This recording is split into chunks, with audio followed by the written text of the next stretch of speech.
రెగడి లక్ష్మణరావు గారు ఉన్నారు, వైసీపీ నేత. వెరీ గుడ్ మార్నింగ్ అండి, వెల్కమ్ టు ద షో అందరికీ కూడా. ఫస్ట్గా సైదా గారు గుడ్ మార్నింగ్ అండి.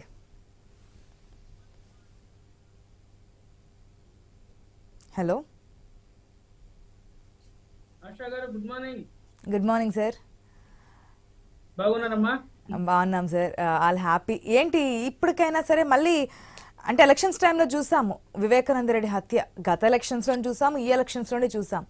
ఎలక్షన్స్లో భాగంగా మాట్లాడే అంశాలు అనుకోవాలా, లేదంటే ఎలక్షన్స్ తర్వాత మళ్ళీ దాన్ని పక్కదారి పట్టించే ప్రయత్నాలా? నిన్న మళ్ళీ సునీత వెళ్ళి హోమ్ మినిస్టర్ని కలవడం, హోమ్ మినిస్టర్ కూడా సానుకూలంగా స్పందించడం, గత ప్రభుత్వంలో మీకు న్యాయం జరగలేదు అంటూ కూడా షర్మిల చెప్పడం జరిగింది. అదేవిధంగా సునీతకు మద్దతుగా షర్మిల మాట్లాడడం, షర్మిలకు మద్దతుగా సునీత మాట్లాడడం, ఇవన్నీ చూస్తున్నాం.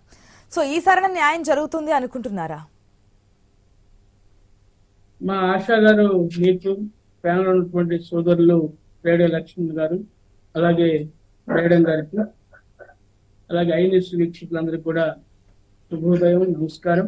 అలాగే క్విట్ ఇండియా దినోత్సవం సందర్భంగా శుభాకాంక్షలు తెలియజేస్తా ఉన్నా. అలాగే వైఎస్ వివేకానంద రెడ్డి గారి జయంతి సందర్భంగా ఆయనకి ఘనంగా నివాళులు అర్పిస్తా ఉన్నాం.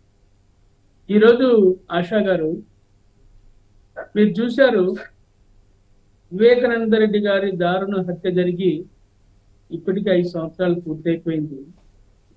జగన్మోహన్ రెడ్డి గారు మరి ముఖ్యమంత్రిగా ఉన్నటువంటి 5 సంవత్సరాల్లో కూడా ఈ కేసుకు సంబంధించి ఎలాంటి సహకారం అందించకుండా, అలాగే నిందితులకి మరి సపోర్ట్ గా నిలిచినటువంటి అనేక ఘటనలు మనం చూసాం. అవినాష్ రెడ్డిని అరెస్ట్ చేయడానికి వచ్చినటువంటి సిబిఐ అధికారులు మరి ఏ విధంగా రాష్ట్ర ప్రభుత్వ పోలీస్ యంత్రాంగం అడ్డుకుందో మనం స్వయంగా చూసాం. అలాగే సునీతమ్మ గారు స్వయంగా వెళ్ళి, అన్న ఈ విధంగా మా నాన్నగారి హత్యకి సంబంధించి మీరు త్వరలోనే తేల్చండి, ఎవరైతే నిందితులు ఉన్నారో వాళ్ళని అరెస్ట్ చేయమని చెప్పి పదే పదే మరి ఆమె స్వయంగా అన్న జగన్మోహన్ రెడ్డి గారిని కలిసి అనేక పర్యాయాలు మాట్లాడిన ఫలితం దక్కినటువంటి పరిస్థితి మనం చూసాం. అది కాకుండా జగన్మోహన్ రెడ్డి గారు ఆ రోజు, అమ్మ జరిగింది ఏదో జరిగిపోయింది, అయిపోయింది, నేను కనుక ఇప్పుడు అవినాష్ రెడ్డి మీద చర్యలు తీసుకోమని కోరితే అతను బీజేపీలోకి వెళ్ళిపోతాడు అన్నటువంటి మాటలు కూడా మనం విన్నాం, మనం చూసాం. ఇలాంటి పరిస్థితుల్లో ఆమె అనేక ఇబ్బందులు స్వయంగా ఆమె మీద, ఆమె భర్త మీదనే మరి కేసులు పెట్టి, సిబిఐ కేసులు పెట్టి, లోకల్ గా అనేక కేసులు, పులివెందుల పోలీస్ స్టేషన్లో కేసులు నమోదు చేయించి వాళ్ళని కోర్టు మెట్లు ఎక్కించినటువంటి గత ప్రభుత్వం మనం చూసాం.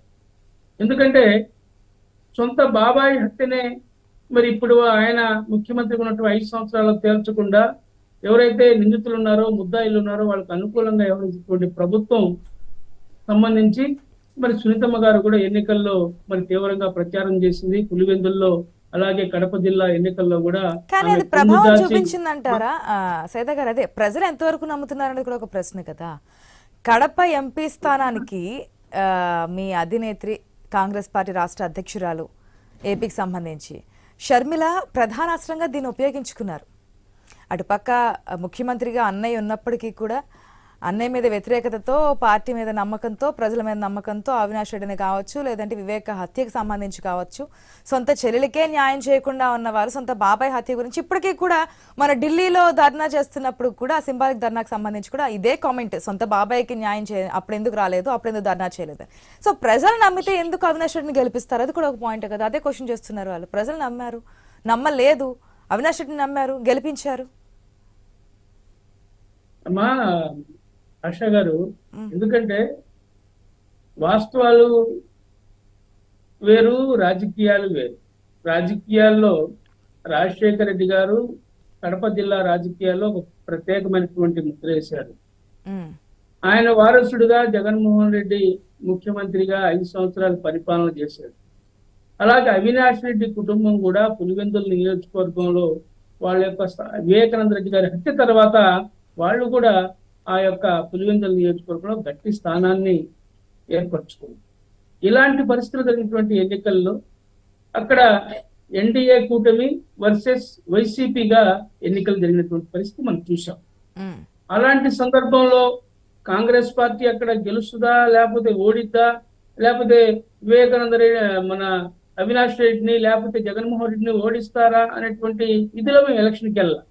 అక్కడ వాస్తవాలు ఈ రాష్ట్ర ప్రజలకు తెలియాలా, వివేకానంద రెడ్డి హత్య జరిగినటువంటి విషయాన్ని వెలుగులోకి తీసుకురావాలా, ఈ యొక్క అవినీతి అహంకార హత్య రాజకీయాలను ప్రజలకు చెప్పాలన్నటువంటి ఉద్దేశంతో షర్మిలమ్మ గారు అక్కడ ఎంపీగా పోటీ చేశారు. ఎందుకంటే దాదాపు 1,50,000 పైచిలకు ఓట్లు షర్మిలమ్మ గారు అక్కడ ఓట్లు వచ్చినటువంటి విషయాన్ని కూడా మీకు తెలియజేస్తా ఉన్నా. అక్కడే పులివెందుల్లో మా గతంలో 500-600 వచ్చే ఓట్లు నిన్న ఎన్నికల్లో దాదాపు 10,000-14,000 పైచిలకు ఓట్లు మాకు పులివెందుల నియోజకవర్గంలో వచ్చిన విషయాన్ని కూడా ఈ సందర్భంగా మేము గుర్తు చేస్తా ఉన్నాం. ఇది వాస్తవాలు. ఎందుకంటే ముందు రాజకీయాల్లో గెలుపోవటం కాదు. ఈరోజు షర్మిలమ్మ గారు సొంత అన్న మీదనే పోటీ చేసిందంటే దానికి అక్కడ హత్యా రాజకీయాల గురించి మాట్లాడాల్సిన పరిస్థితి ఏర్పడింది. సొంత చెల్లికి సొంత కుటుంబానికి న్యాయం చేసేటువంటి వ్యక్తి ఈ రాష్ట్రానికి ఏ న్యాయం చేస్తాడు, ఈ రాష్ట్రంలో ఉన్నటువంటి 5 కోట్ల ప్రజానికానికి ఏ విధంగా న్యాయం చేస్తున్నటువంటి ఒక వాదనని వినిపించడం కోసం షర్మిలమ్మ గారు ఆ ఎన్నికల్లో పోటీ చేశారు. కాంగ్రెస్ పార్టీ ఆ విధంగా ఆ ఎన్నికల్లో మరి అభ్యర్థులు నిలబెట్టిందన్న విషయాన్ని మీకు తెలియజేస్తానమ్మ ఆశా గారు. ఇది వాస్తవం, దీన్ని ప్రజలకు గమనించాలా. ఎందుకంటే ఇప్పుడే న్యాయం జరుగుతుంది అనుకుంటున్నారా? కూటమి ప్రభుత్వం వచ్చింది. ఎందుకంటే సత్యమేవ జయతేని, ఎందుకంటే ఎప్పుడైనా సరే ధర్మం విజయం సాధించింది. అంటే కొంత లేట్ కావచ్చు, ఎందుకంటే మనం అనేక కేసుల్లో మనం చూసాం. పెద్ద పెద్ద ముద్దాయిలు కూడా మరి 5 సంవత్సరాలు 10 సంవత్సరాలు కేసు జరిగిన తర్వాత కూడా చివరికి అరెస్ట్ అయినటువంటి పరిస్థితులు మనం చూస్తా ఉన్నాం.